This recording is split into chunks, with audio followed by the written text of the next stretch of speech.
Hello and welcome to this video. This is going to be about the changes that came up with the Stronghold 8.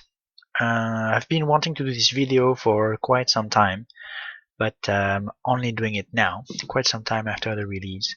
I am not going to do a presentation on Stronghold 8 and different things that came out, more machines, blah blah, but only the things that came with the update that changed the game quite drastically in terms of strategy.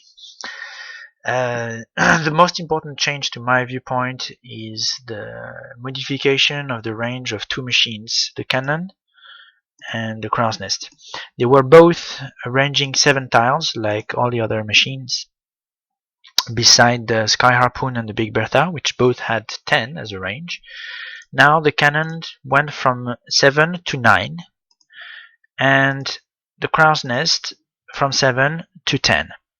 I don't specially agree with these changes, just because the Big Bertha is supposed to be a weapon that ranges far further than any other ones. But fine, that's what they did it, so that's what it is. What it changes is simply the stealing of resources, where if you had put an archer here some time ago, he would have hit these two buildings without being able to be shot at by other weapons.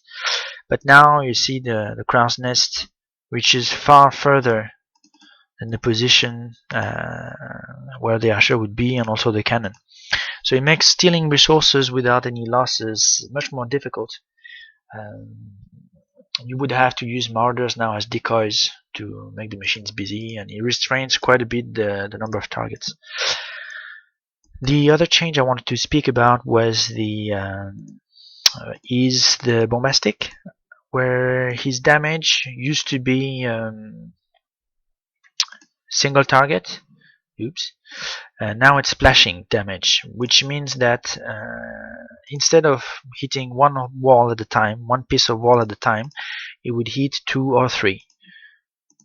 Before it would just hit that piece, now it's gonna hit the 2 that are besides, and maybe even the third one. That is very useful when you have walls that are 3 or 4 rows thick. You will get through them. With 10 bombastics, you will get through a wall that is 3 or 4 thick. That is a good thing, because makes bases more vulnerable for attack, and makes reflow bases more vulnerable.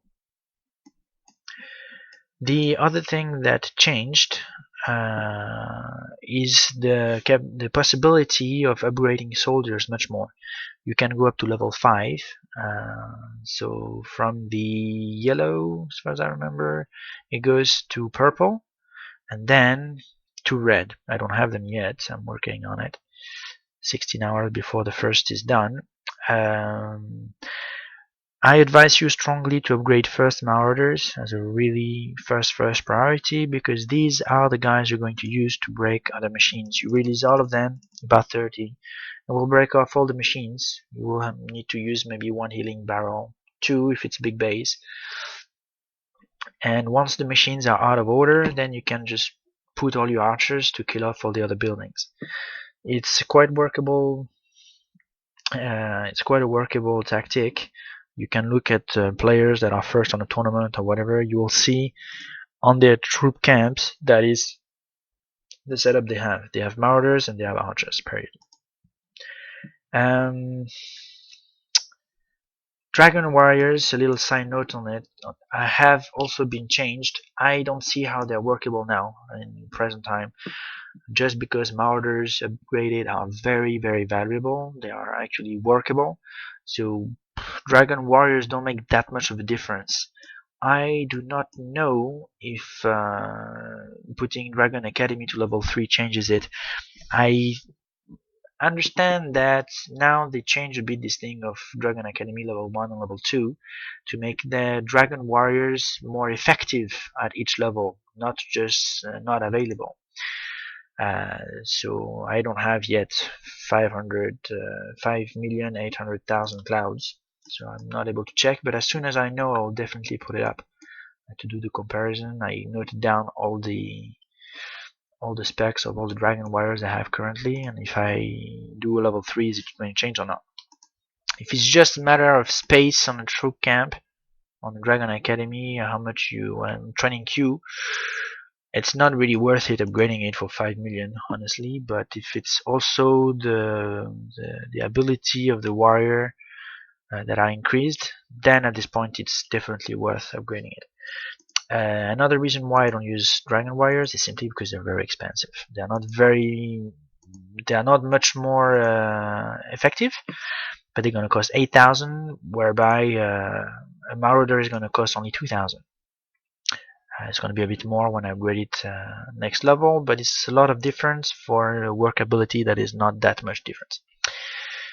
There you go, and that's all I wanted to go over on this video. If you liked it, please hit the like button. As always, you can subscribe, there are more videos coming. I am definitely planning on doing the video about types of base that I've been talking about forever. It's even more on topic now that we have more walls with Stronghold 8. You can do a lot more setups that are workable than you used to on Stronghold 7, where it was a bit tricky.